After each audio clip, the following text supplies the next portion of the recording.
Radinovich, who's running for Congress. He's our DFL candidate. We've got Mike Molesca, and he's with the United Steelworkers. And what we need to do is we need to have conversations with people about healthcare for all, because it matters. It matters on so many levels, and it impacts everybody. Healthcare is for everybody. And so we want to have these messages, and we want to take these conversations and go out there, because when we hear people say that the DFL and the Democrats don't stand for anything, we're going to prove them wrong. We're going to say we're the party of healthcare for all. We're the party of Social Security.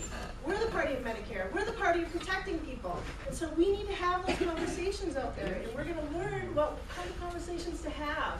And we don't need to be shy, or we don't need to be scared to talk about these issues, because they are so important. Tonight we're going to let each guest here, we're going to have a few minutes to explain who they are, where they're coming from, and then we're going to open it up for questions here. But I'm going to, one more thing. There is people going around, and they are for the Radinovich campaign, for getting out the vote. Sign up, please. It's very, very important. If we want to get health care for all, we've got to have champions in office. And so we've got Joe here, and I see Rob Eklund in the back. He's our healthcare champion for the state.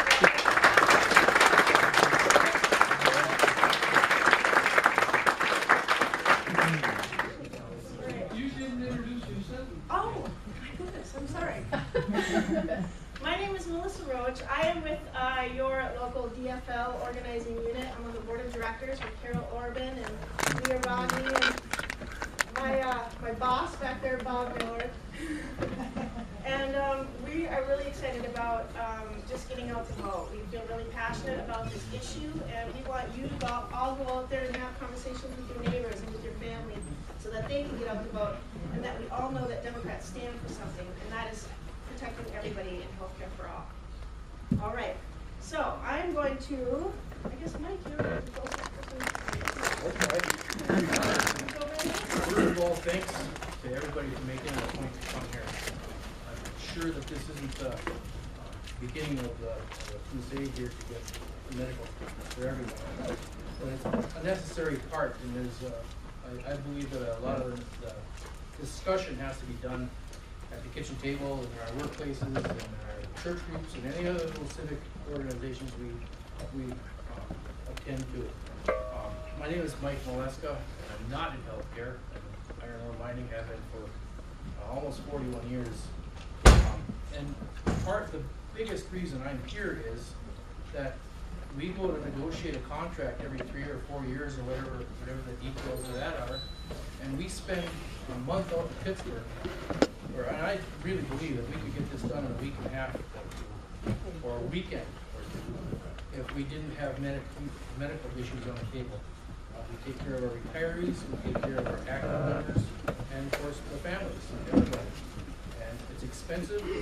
I don't spend any time fleeing the company's side of things. But they pay the bills, and if they had this off the table, we could get down to some a lot more serious business in our contract negotiations. Getting the will to do something here is going to be everybody here, and everybody we can talk to, everybody we can sweep up in this thing. You hear even today that there's a lot of blab in the White House about we are saving Medicare, and the truth is actually quite the opposite. I know this isn't my 10-minute allotment yet, but I'm going to wrap my part of this up by telling a little story about how I met this gentleman sitting next to me here. In 2014, the Steelworkers assigned me to a 10-week political activity function. We spent some time in Wisconsin unsuccessfully, and we spent some time in Minnesota marginally successfully. But I met Joe at a cafe in Deerwood, Minnesota one day, and him and John Ward had freshly been removed from office by the voters due to their vote on marriage equality. And when I listened to these men tell their story of all their religious upbringings and their family beliefs, got them to the point where they realized that this is not a thing about sex. This is not about we hate them people, we don't like them people. This is flat out discrimination. And they voted correctly on that, and both lost their seat. A man that will sacrifice a seat in the Minnesota House may sacrifice his seat in the U.S. Congress for health care for everybody, but I know this man's history, and that's where I'd like to wrap it up.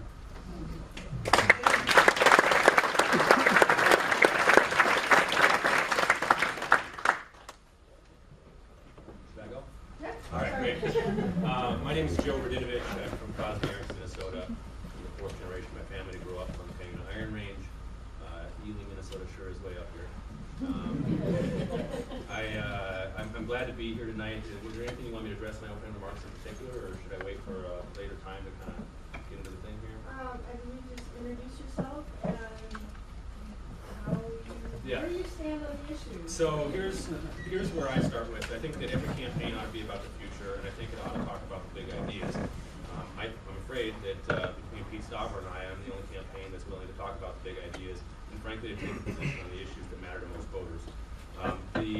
The dilemma that we have in this country, or the issue that we're facing, I think, is that our economy is changing very, very quickly, and that change is creating a lot of disruption, and we have to figure out how as a society to deal with it. The example that I use is that in 1980, there were 14,500 iron miners here in northeastern Minnesota, and they produced about 40 million tons of iron ore. They still produce about 40 million tons of iron ore today, but it takes 4,000 iron miners, right? So those changes, that 10,000 people used to be able to walk out of high school and onto a job that would support themselves and their family, is not limited to mining. That same thing is happening on farms and factories, it's happening in paper mills, it's happening on the highway, it's happening even at the grocery store. Technology and mechanization is displacing working people. And I grew up in a family of hardworking, blue-collar people who always taught me that a job is about more than a paycheck. A job is about how we take care of ourselves, how we take care of the people we love, how we take care of our communities, and it's about the dignity that comes from that. And so I believe that those working people, those people out there trying hard in the face of this adversity and in the face of this changing economy, deserve to have somebody in Washington, D.C. who seeks to represent them and not the special interests that are seeking to control our government. And I talk about three main areas on the campaign. One of them we're going to really drill into tonight. But the three main areas are protecting people in retirement. So that's making sure that we protect Social Security, Medicare, and pensions. I believe, I roll unions into that because they're responsible for so many of those positive social changes. The second area is investing in the places and people of this country. And so I talk about infrastructure, obviously, and how we could improve rural communities like this and access to them. Make sure that we have border-to-border broadband for every application, including healthcare. And also when I talk about investments in people, what I'm talking about are childcare, affordable college education, and healthcare, which is going to be the subject of our topic tonight. And the third big issue I'm talking about, and this is going to probably come up tonight as well, because I think this is an impediment to our progress too often, is the issue of changing the way we do politics in this country. There's a corrupting influence of secret money in our political system, and there's no more acute example here in the 8th District than the fact that millionaires and billionaires are polluting our airwaves, making this the most expensive race in the country over the last couple of cycles, to demean the candidates, to distract from the issues that matter, and to denigrate the fabric of our democracy. Some of you have seen the television ads about me, and I'm happy to talk about them whenever, but the fact is that they've been found to be mostly false by the fact checkers. And there's one billionaire rather, who's responsible for the vast majority of them. And they're going to spend $1 million against me just this week. It's almost flattering, right? So they're going to spend $1 million against me this week. And the people who have that much money to give and want Pete Stauber to be elected, I don't think they share the same interests. I don't think they share the same concerns that you and I do. That's what's really at stake in this election, is how we're going to move forward as a country and wrestle away control from the special interests in Washington, D.C. and invest it in people just like you and in rooms just like this. I look forward to the discussion. And has a burp, we stop and fix it. Right? Yeah. We don't throw the whole damn works out. So we know we can do this. And another one is, how are you going to pay for it? This isn't the form of a question, this is just kind of like a comment. How are you going to pay for it? Well, if you find out, if you knew how much we pay for health insurance in this country already, what the employers pay, add up what the farmers pay, add up everything, we can clearly pay for it. We obviously have enough money for it. If we can get rid of the middleman, the insurance companies that are out for profit. They have to take care of their shareholders and their stockholders. And they're happy to cut services. They're happy to get a shot in my knee every once in a while. They quit paying for it. Just an example. So I'd add on top of that, and then we can go wherever you want to go with it, Missy. But our healthcare system in this country costs more per person than any other healthcare system in the world. The most recent statistics that I saw had a cost of $10,300 per person in this country. That's 31% higher than the next highest nation, which is Switzerland, and 18% of the entire gross domestic product of this country is wrapped up in healthcare spending. The next highest nation for comparison is Germany at 12%. And so that's at a time when we still have 30 million people in this country who have no insurance at all, right? So we're paying more, we're not even covering everybody, and we don't even get better outcomes for it. I think it's clear that there's an issue here. If you look at public programs like Medicare, they're administered somewhere between 3 to 5% overhead typically, depending on the way you look at it. Private insurance companies often run between 13 to 18% overhead. So the question that we should be asking of private insurance companies is what more are we getting for that money? And I think it's apparent to many of us that we're not getting any value for that. My sense is that a lot of this money is going into duplicative overhead. It's going into advertising, one insurance plan versus another. It's going into executive bonuses, and you can look at Google see what those CEOs get paid for their insurance programs. And then the other thing is, it's going to lobbyists and it's going to contributions to politicians. And that's one of the reasons that I refuse to take any corporate PAC money in my own election, is because when we deal with these important issues, people need to know that the person who's going to make these decisions in Washington, D.C. or in St. Paul has their best interest in mind.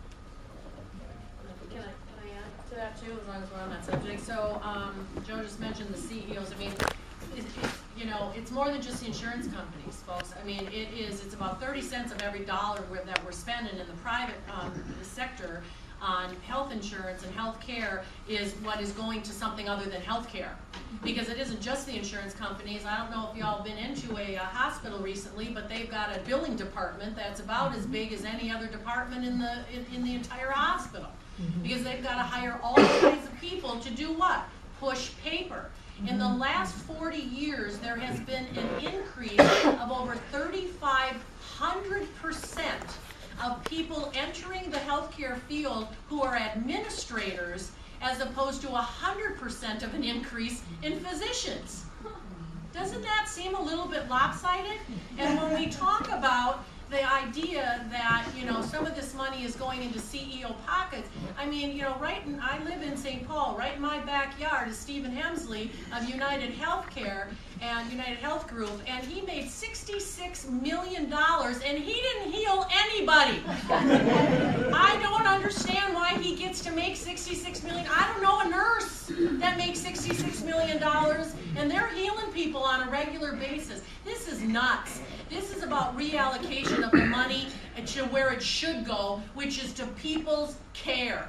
And stop putting it into other things. If a company is for profit, they have to legally make a profit. If they trade on Wall Street, they gotta legally make a profit. Well, in healthcare, in an insurance company, the only way you can do that is take more money in, pay less money out, and you know how you do that? You deny care.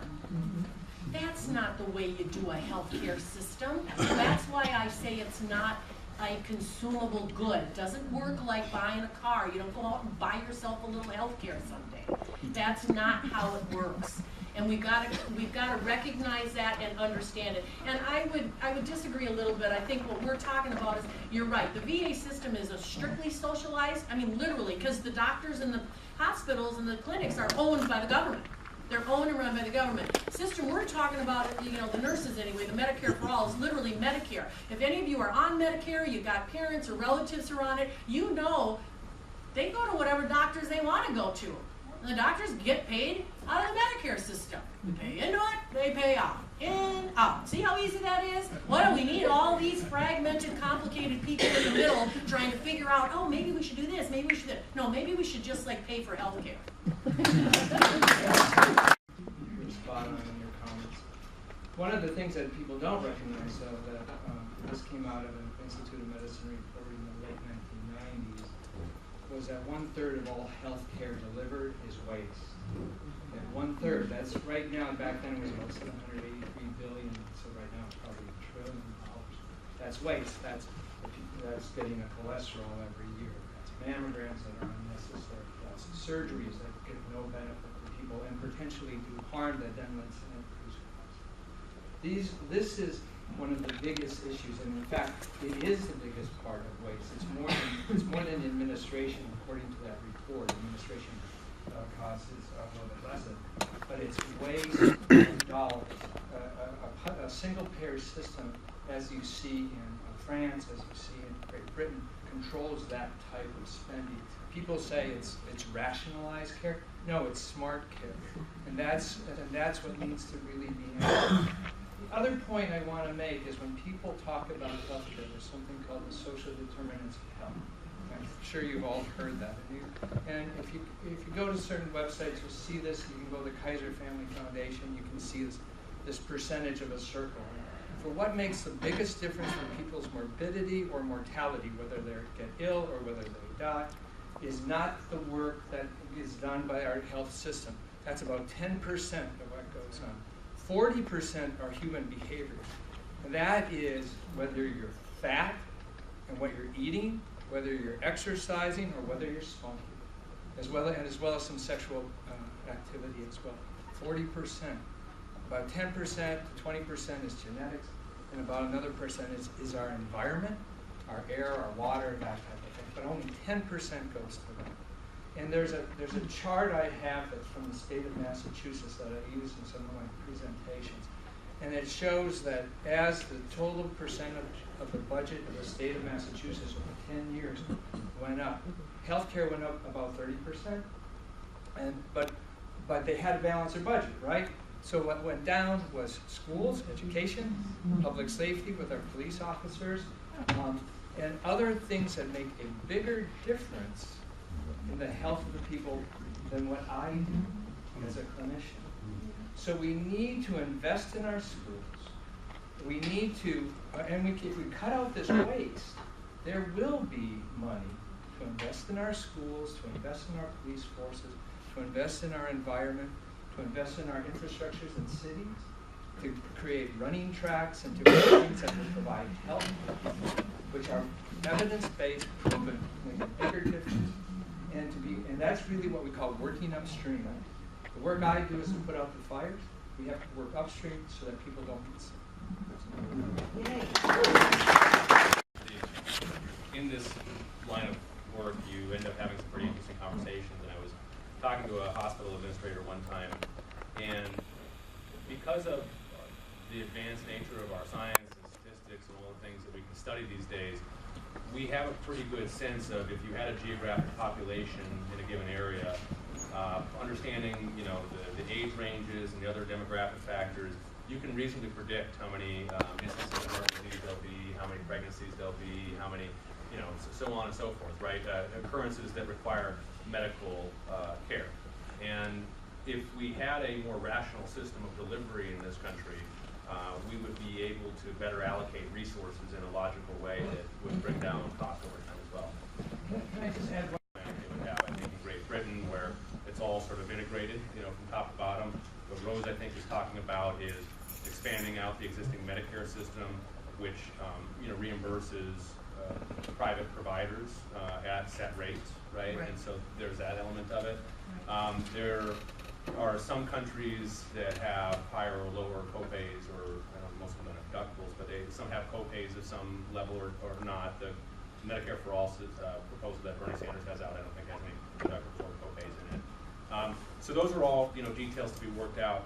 I think that one of the really important things that we have to talk about in this country, around this issue is we have to build a broad base of support so that people understand that there's a vision to where we can go in this country. But I think that realistically, there's going to be some intermediate steps that would be really helpful. One of them I think is expanding the buy-in for Medicare, right? So if you look at the Republican healthcare bill that was taken up in the last year out there, whatever it was, the impact on people between the age of 50 and 64, the years before you're eligible for Medicare, is really bad, because people in that age group tend to have the highest healthcare costs, and they also are more likely to be dealing with pre-existing conditions. And so by expanding access to Medicare to people in that age group, we could draw out the program in a way that's less disruptive overall the economy. We could sort of start to phase things in over time. That would be one way to do it. But the fact of the matter is we campaign. There's a saying that says we campaign in poetry and we govern in prose, right? And I think that there's a lot of details to be worked out about how it is we exactly transition from the system we're in to one that we would want to get to. But first, we'd have to determine which system we want to get to. Yeah, Bernie's bill does have he has a 5-year transition plan that's spelled out. It's S1804 is the number of the bill if you ever want to look at it.